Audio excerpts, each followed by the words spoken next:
Muito boa noite para você que vai acompanhar esta transmissão, esta live.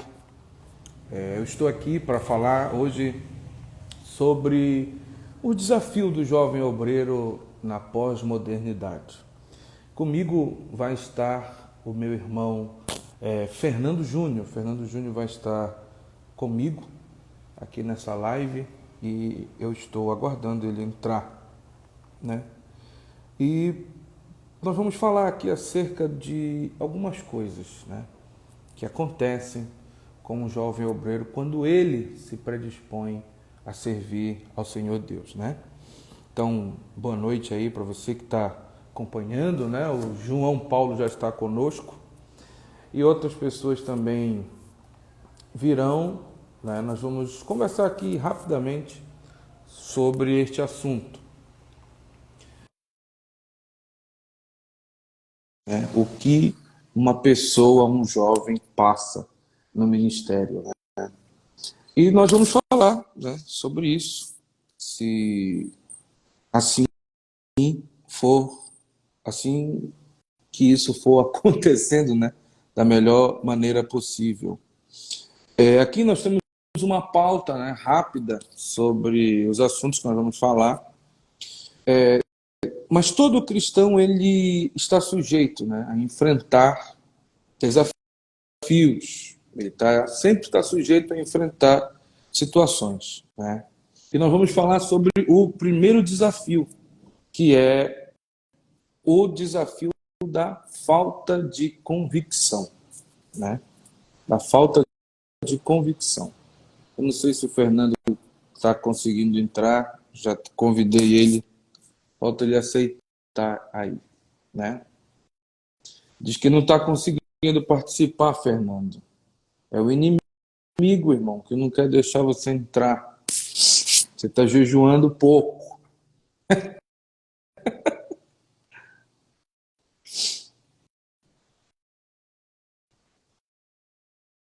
Nós vamos falar sobre a falta de convicção. Não é isso, Fernando? É isso mesmo, pastor. Tá frio aí onde tu tá? Um pouquinho. Liguei o ar-condicionado aqui Ah, tá. Mas vamos e lá. aí Vamos. já parece estar escuro. Aqui onde eu tô escuro? Isso. Rapaz, que coisa. Aqui no meu retorno tá muito bom, tanto para você quanto para mim.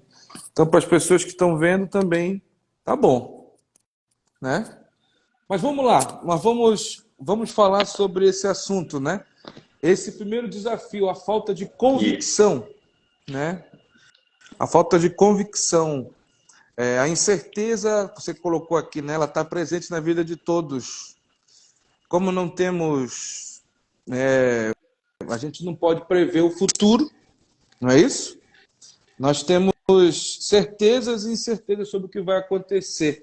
Para você que é um jovem obreiro, como foi que se deu isso na tua vida? Tu lutas muito contra a incerteza, contra a dúvida, contra as situações que vêm acontecendo na tua vida ao longo do tempo. Vamos falar sobre isso antes de Ah, falar sobre o jovem Timóteo, né? certo. O tempo todo, né, pastor? Antes de começar, eu quero agradecer pela oportunidade de estar compartilhando desse momento, desse assunto que eu vejo crucial na vida de todo jovem obreiro, Sim, principalmente aqueles que estão começando agora, assim como eu, né?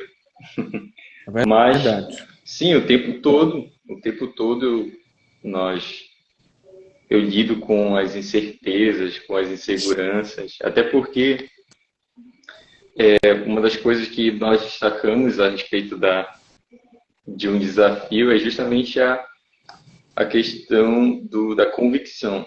Eu vejo Sim, que o que é o antônimo de convicção é simplesmente a incerteza, né? A é, falta de certeza naquilo que vai fazer.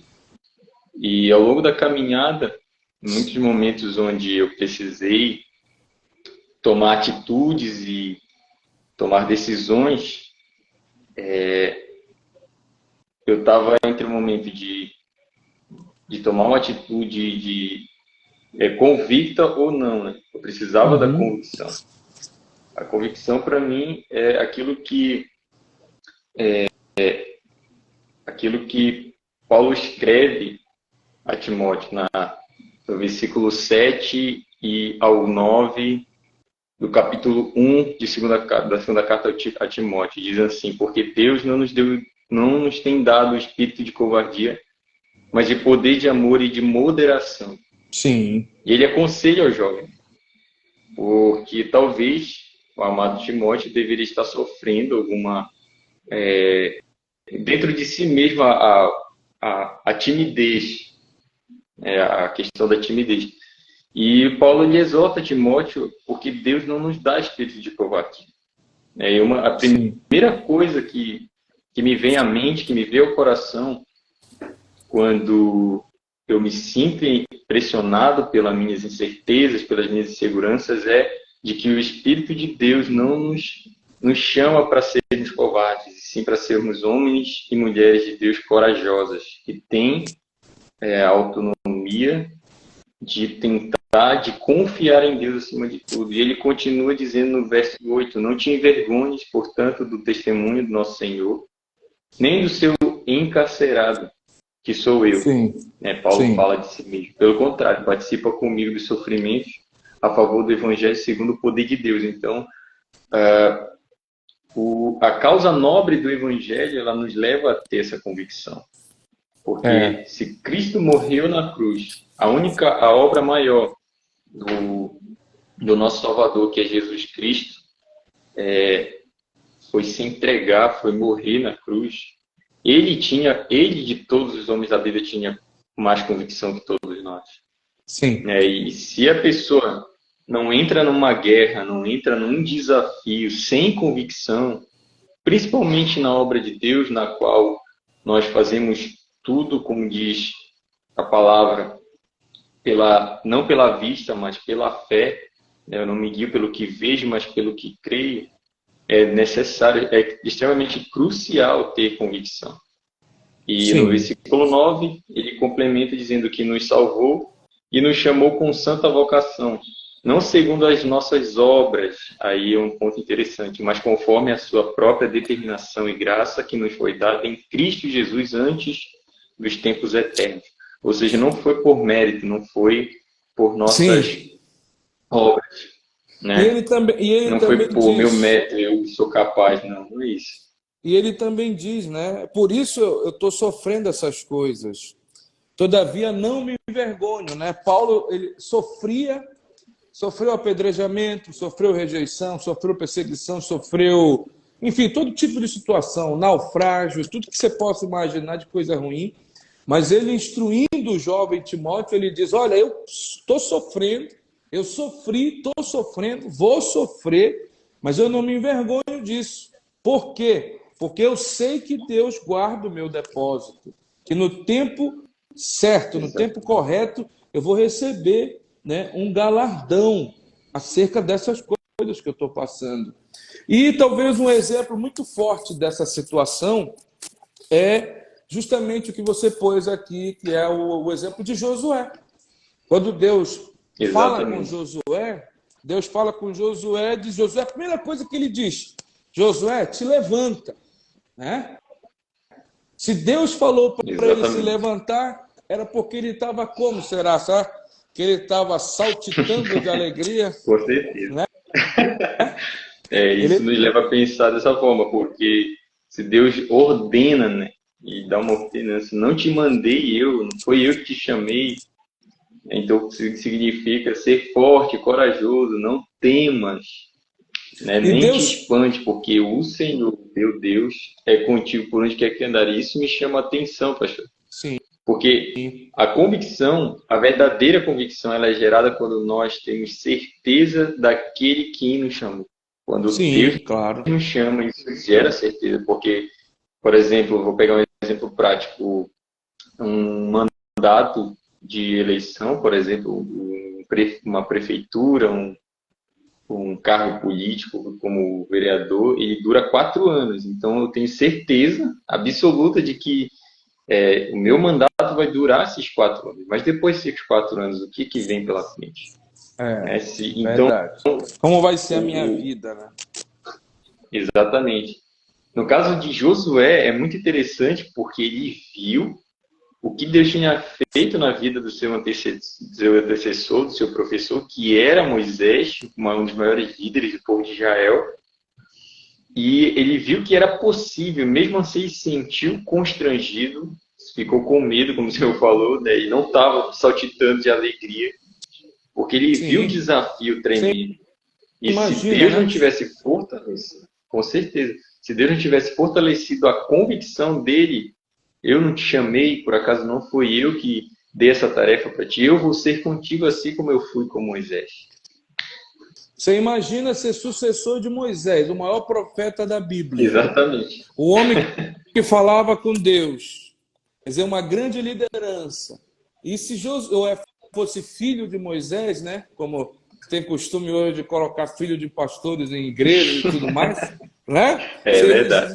Porque quando você é filho de um pastor, você assume uma igreja, por mais que as pessoas não aceitem muito, mas elas respeitam por causa do pai, né? Existe essa questão, você sabe disso. Exatamente. Todo mundo sabe disso. Agora, Sim. Josué não. Josué não era filho, não era nada de Moisés. Foi servo de Moisés. A E Bíblia fala que ele era só um é o servo, né? servo de Moisés, né? Então, quando Moisés morre, quer dizer, antes de morrer, Moisés já disse que ele seria o sucessor, né? Então, há uma Exatamente. mudança assim de vida, né? Um desafio. Engraçado, né? Porque Deus fala com Josué, ele anima Josué, né? Então, o que a gente entende é que, eu não sei profundamente acerca da história de Josué, mas a gente pode imaginar, como a gente está falando do desafio do obreiro assembleiano na pós-modernidade, por exemplo, se você fosse assumir uma congregação hoje, embora você seja casado, mas De você é fato. jovem, né? Exatamente. No nosso contexto, na nossa maneira de ver e enxergar a obra de Deus, é sempre alguém mais velho, é uma pessoa acima dos 40, é um Com certeza. presbítero. Mais Imagine experiente. só, imagine se o pastor Gabriel te escolhesse para dirigir, por exemplo, o Vale da Bênção, né? Você ia suceder o Sim. presbítero Eu me Iranildo, senti que é pior do que Josué.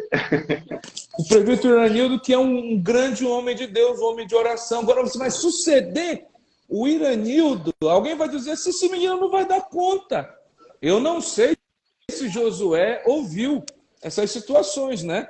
Mas quando Deus fala para ele, e Exatamente. quando você pôs aqui, você colocou aqui, né? Esse verso que Uhum. Deus fala para ele, rapaz, não fui eu que te mandei, seja forte e corajoso. Eu quero falar contigo aqui sobre essa palavra, ser forte e corajoso, para depois a gente passar para Ser o forte. segundo ponto. Esse ser forte que ele estava Sim. falando, não era ser forte na força do braço, porque Josué, em preparamento físico, ele era melhor do que nós dois juntos, né? Era um cara preparado. Ele é soldado, né? Era um cara Um preparado. verdadeiro De soldado. certa forma que Deus está falando com ele assim, Josué, tu tem que ser forte, mas é aqui, ó, na tua cabeça, na tua mente, tu vai liderar esse povo. Tu tem que ser forte aqui, na tua cabeça, na tua mente. Porque muita gente pensa que ministério é feito na Exatamente. força do braço, né? E ele, as Com pessoas, o certeza. jovem, ou qualquer tipo de pessoa que for pensar assim, quando ele enfrentar um momento difícil, a convicção dele não vai ser suficiente, né? Para quando ele chegar no dia Exatamente. mal, ele não vai conseguir ser forte. Agora, por quê? Porque como você pôs aqui, que eu estou vendo aqui, uma coisa muito interessante você pôs, falando sobre o desafio de passar por perseguição, né?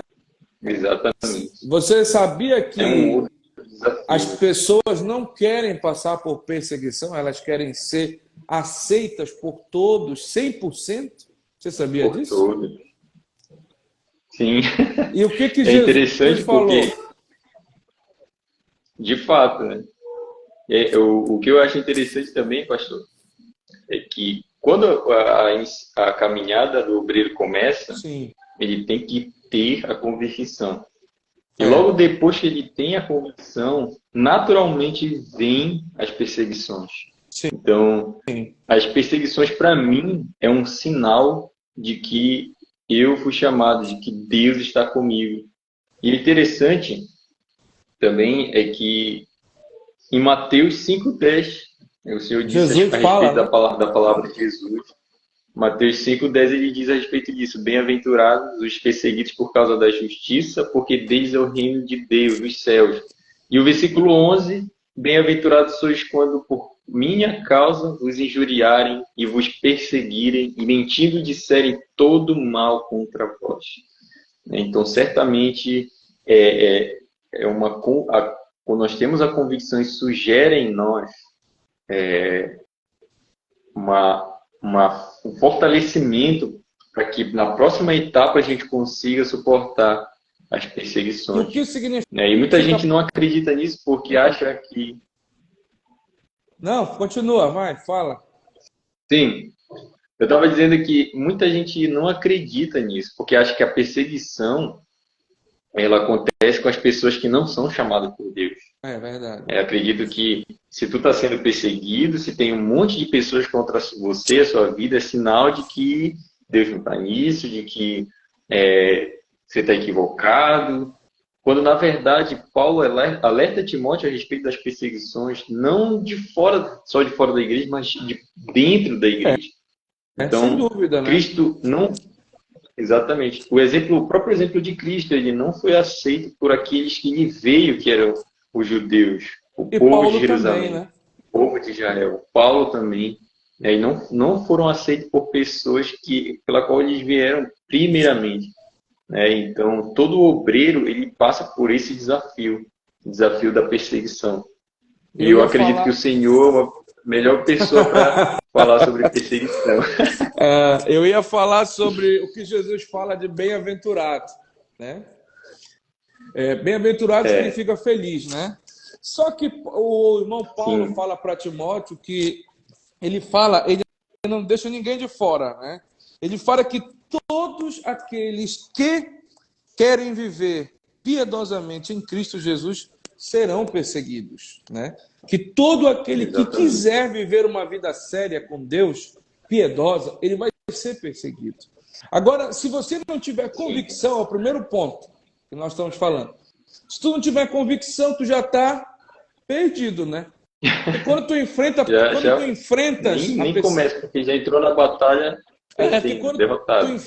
tu enfrenta a perseguição, tu já fica, né?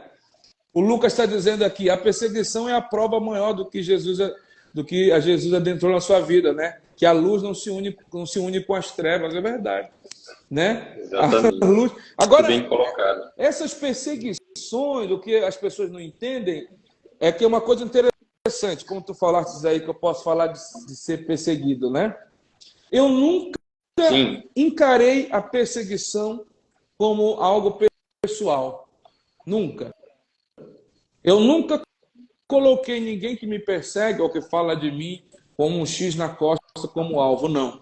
Eu sempre entendi que a perseguição que eu passo via uma pessoa é permissão de Deus, para que, primeiro, eu mantenha a minha convicção da minha chamada, segundo, eu me apegue mais a Deus, terceiro, me alegre porque estou sendo perseguido, e quarto, porque ninguém poderá me resistir quando eu tenho convicção e quando eu passo uma perseguição, eu tô tendo a confirmação da minha chamada e do meu ministério, né? Porque é exatamente. aí é aí que acontecem as coisas, né? Porque se você não tiver convicção, você já está fora. Porque quando tu passa uma perseguição, porque ninguém quer passar perseguição. Você observa, tu é crente há quanto tempo, Fernando? Eu sou crente desde que nasci, mas me converti, me converti lá pelos 14, 13 anos e recebi um chamado pelos 18 aos 19. Pois Hoje é, eu tenho 22. crente desde criança, teve a revelação da fé com 18 para 19. Alguém gosta de ser perseguido? Não. Agora, tu, na tua vida de crente, tu já ouviu alguém pregando, honestamente falando?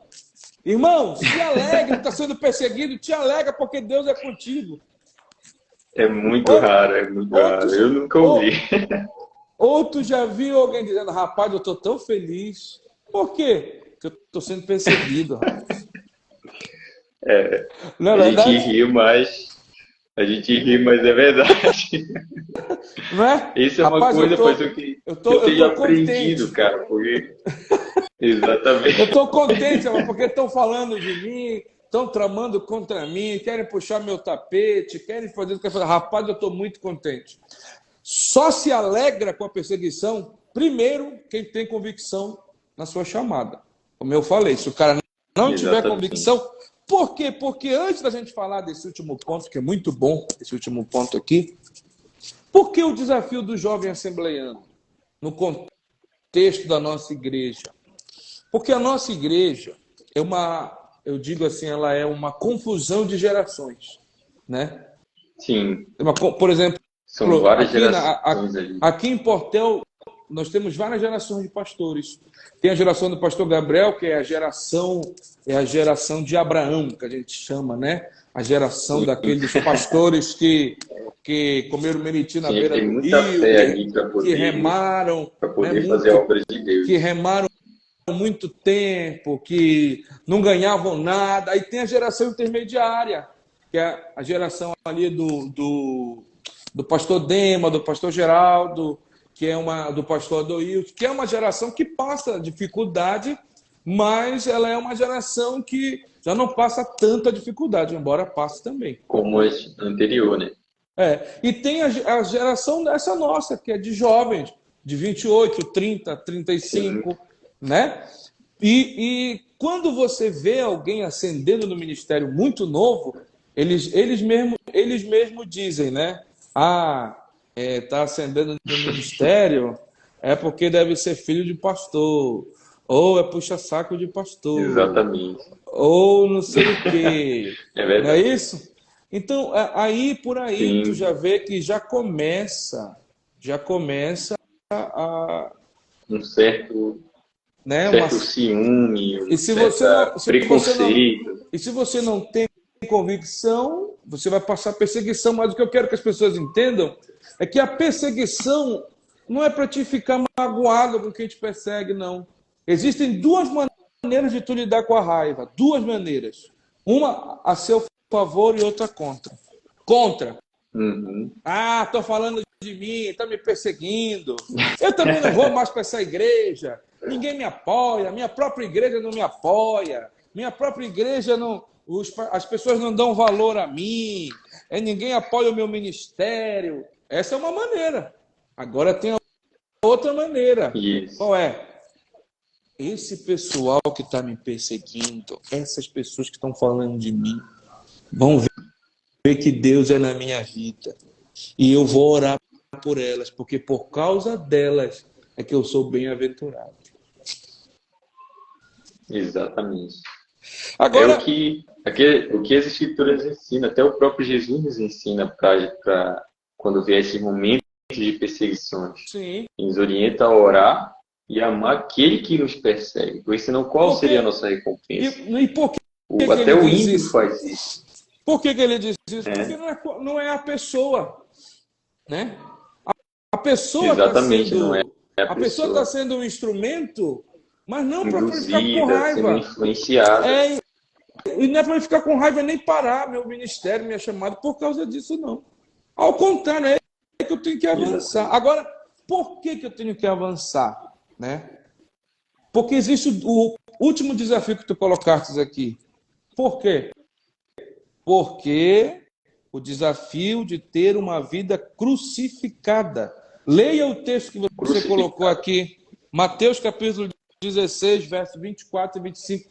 Leia aí, que é uma passagem muito bonita do que Jesus diz. Ele diz assim: Então disse Jesus aos seus discípulos: Se alguém quer vir após mim, a si mesmo se negue, tome a sua cruz e siga-me. Porquanto quem quiser salvar a sua vida, perdê-la. e quem perder a vida por minha causa a achará. Quem quiser salvar a sua vida, vai Perderá. perdê-la. E quem perder a sua vida por minha causa vai achar. O que isso significa, Fernando? Isso é uma profundidade muito grande. Quer dizer o seguinte, que se eu não estou preparado para ter uma vida crucificada por amor a Cristo, eu vou perder a minha vida. Vai perder. Mas não aos olhos do mundo. Porque aos olhos do Aos mundo, olhos do mundo. a pessoa que está no ministério, o que ele é? Ah, isso é um espertalhão, isso é um malandro, isso aí quer tomar dinheiro dos outros, isso aí não quer trabalhar, isso é isso, aquilo. Sim. Ele não entende, porque ele não é da fé. E, Exatamente. pasme, você que está me acompanhando, você que vai ver, nós vemos isso até dentro das igrejas hoje em dia. Porque como era a questão antigamente, quem tem seu emprego, deixe para fazer a obra.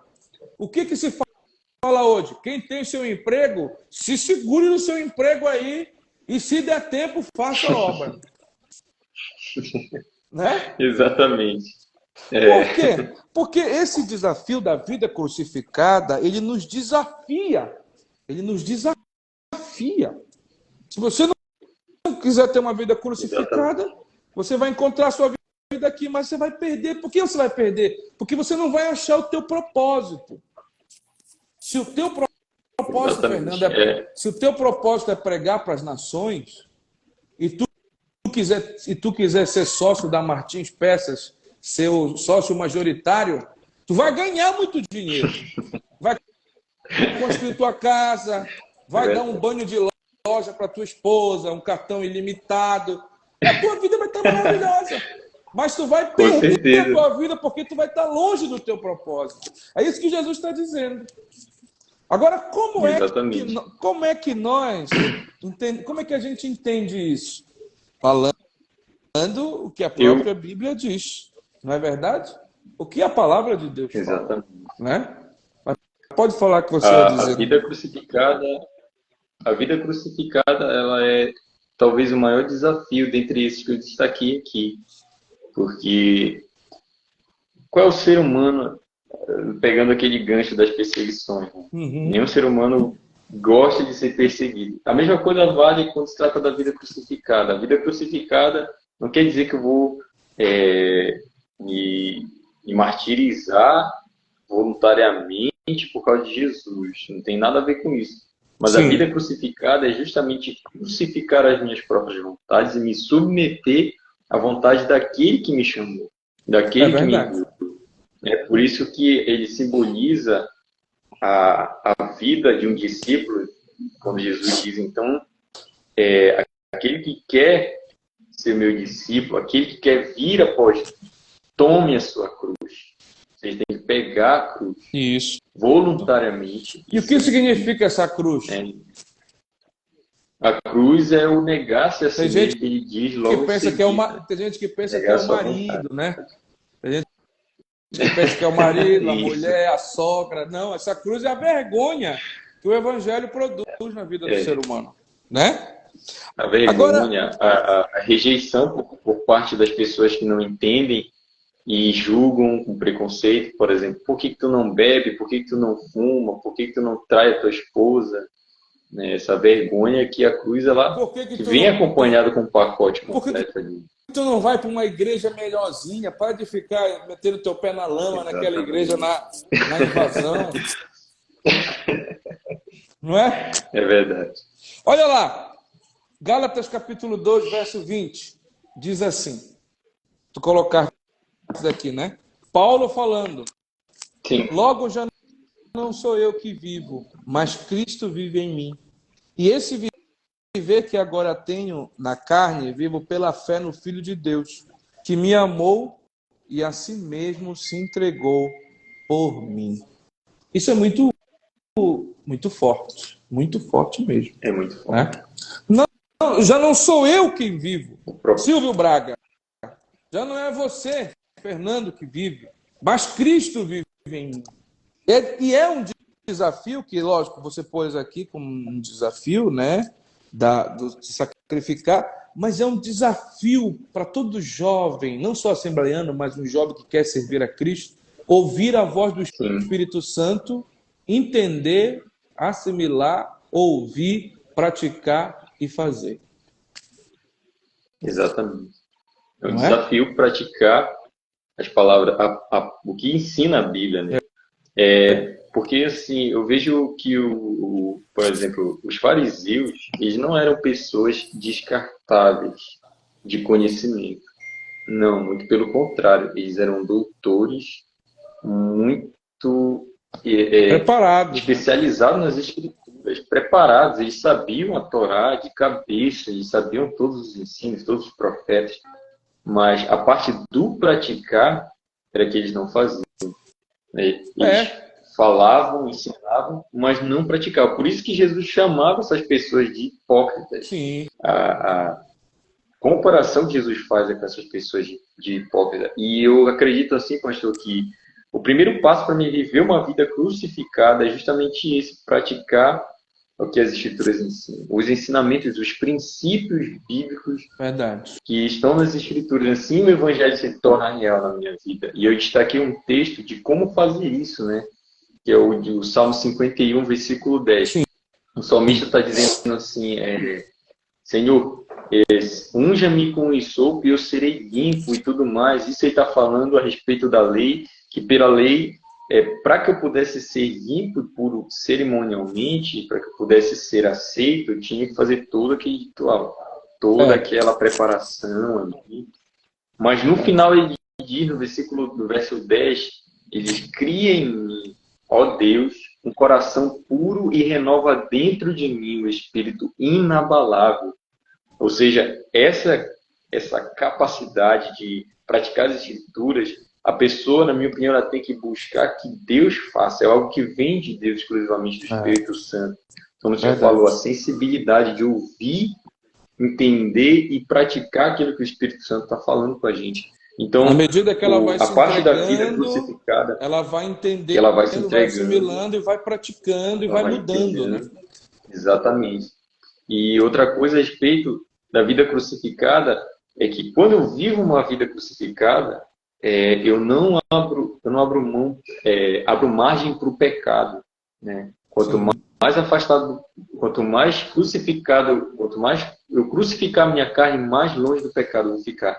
verdade. E isso abre também, porque eu resumi bastante esses três desafios, porque existem muitos na vida do obreiro, mas Mas aqui haverão na vida outras crucificada conversas nossas, né, para haverão falar outras mais sobre conversas. isso. Eu destaco aqui na vida crucificada a respeito da santificação. Hoje o jovem obreiro ele tem muita dificuldade de ver uma vida santa. Mas uma vida santa como assim? Ah, aquela que eu não jogo futebol, aquela que eu não pinto meu cabelo, que eu não uso Não vou na bermuda, aquela praia. vida que eu não vou na praia, aquela vida santificada que eu... Não. A vida santificada é uma vida completamente apaixonada pela obra de Deus, pelos princípios da palavra de Deus e vivendo e praticando aquilo que as Escrituras nos ensinam. É uma Sim, vida santificada. Então, isso é Deus que cria no nosso coração. Eu acredito dessa forma. Por exemplo, quando eu me sinto tentado, né, quando eu sinto a minha carne tentada, todo ser humano, não importa quantos anos de caminhada ele tenha, quantos anos de experiência um ser humano tem, ele pode ser um pastor, o presidente ao porteiro, ele sempre vai ser tentado, sempre vai aparecer uma tentação. Mas a ele sempre questão tem é, que ser dependente de como Deus. exatamente? Sempre tem que ser dependente de Deus. E as escrituras nos ordenam a ser santo como ele é santo, porque ele é santo, né? E aí, poxa, se Jesus disse isso, então lógico que é possível. Muita gente acredita que não é possível. Ah, Fernando, eu não consigo. Ah, pastor, eu não consigo. Eu sempre acabo cedendo às tentações, aos desejos da carne, desejos da minha juventude. Mas não, Jesus disse que é possível e é possível. Quando eu entendo, quando eu ouço a voz do Espírito Santo e pratico aquilo que as Escrituras ensinam, através da busca por um coração puro, um coração capaz de amar a Deus. Sim. Rapaz, muito, muito interessante, muito bom. Foi uma pena, né, que a gente já está chegando no final, né? Mas tem duas Sim. perguntas aqui. A Ellen pergunta, não era para fazer pergunta, mas já que estão fazendo, a gente vai responder. Vai Desculpa. respondendo. É certo um pastor consagrar um irmão que mora junto, mas não é casado para ser obreiro? Não, não é certo. Não. É estreito para esse pastor que fez isso. Né? É ou não É é, Fernando? estreito para esse irmão. Com certeza. Paulo fala uma série de requisitos sobre o ministério, né? Sobre o episcopado, quem almeja o episcopado, e de todas aquelas características que ele cita, somente acho que uma só, que é a habilidade. É, Se trata de habilidade, que é o ser apto para ensinar. O resto todas são pré-requisitos de caráter humano. E a é pessoa que verdade. não casa, para mim é uma falta de compromisso, é uma falta de responsabilidade, é falta de compromisso com os princípios bíblicos, a palavra de Deus, então ele não está apto para ser um obreiro. Verdade. O Lucas Costa pergunta, ele mandou aqui naquela caixinha de pergunta que tem na live, né? Ele diz assim: Certo, quais os desafios enfrentados pelos jovens hoje em dia na igreja? verdade, são muitos. Falta de Alguns nós santidade, destacamos aqui, falta falta de de interesse, santidade, convicção da vida cristã, não, aliás, a preocupação com perseguição, oposição, né? preocupação, E a, exatamente. e a vida não crucificada com Cristo, porque muita gente é de igreja, né? É de igreja. Muita gente é da Assembleia, muita gente é da Universal, da Igreja Batista, da Seita, do católico, muita gente, mas viver a vida como ela tem que ser vida, é vivida como crente, como servo, como com sacrifício, é um desafio. Então eu recomendo ao Lucas e quem está vendo e quem vai ver essa live, leia os evangelhos. Você vai encontrar lá a receita para a tua vida. Não é isso? Agora, os desafios são muitos desafios, São muitos né? desafios. O O desafio de desânimo, pregar, o desafio ah, de são ensinar, o próprio muitos, desânimo. muitos desafios, né? E eu espero que, honestamente falando, que essa live possa ter ajudado você, né? O pastor Danilo está aqui com a gente. Amém. O pastor Danilo, eu vou convidar ele para fazer uma live comigo também, para falar, porque ele começou bem novinho também no ministério. Mas toda quarta-feira vamos nos esforçar para estar por aqui. Ou eu e o Fernando, ou eu mais alguém, ou eu, Fernando e mais alguém, enfim. Eu sei que a irmã está dizendo aqui, queremos mais lives assim. Nosso compromisso é Amém. sempre estar falando sobre o entendimento da vida. Olha, a Ana está dizendo aqui, deixa o recado sobre o treinamento da IBD. É verdade. Olha, outro desafio para a gente falar. Outro desafio para a gente falar, que muitos jovens não dão valor à EBD e ao culto de Não dão valor ensino. a EBD, é E uma é no coisa culto de tremenda, ensino e na EBD inadmissível. que ele vai aprender a palavra de Deus. Mas, Ana, isso vai ficar para Exatamente. um outro momento. Então, eu vou, porque eu tenho reunião agora, né? Mas foi muito bom. Essa live vai ficar aqui no Instagram e vai ser replicada nos canais da Monte Sião, no YouTube, enfim, onde tiver rede social, nós vamos estar colocando isso lá. Então, pode dar suas considerações Amém. finais. E foi muito bom estar Eu, contigo dessa feita, né, meu amigo? prazer é todo meu. Eu quero agradecer pela oportunidade única, né? E dizer que essa live foi um desafio para mim. É a primeira vez que eu faço um trabalho desse tipo. E Uhum. dizer que ao jovem obreiro, a pessoa que está começando no ministério, que deseja seguir os passos de Jesus, aquilo que Jesus ensina, creia que é possível, tenha convicção na sua vida e tenha certeza É, de que as perseguições virão, mas como o Paulo fala, de todas as perseguições, de todas as tribulações, o Senhor me livrou e me levou a salvo, me levará a salvo para o seu reino, pois a coroa da vida está guardada para mim. A recompensa pela qual Amém. a vida com Deus, uma vida dedicada a Cristo, ela é sem igual, não existe nada que possa se comparar.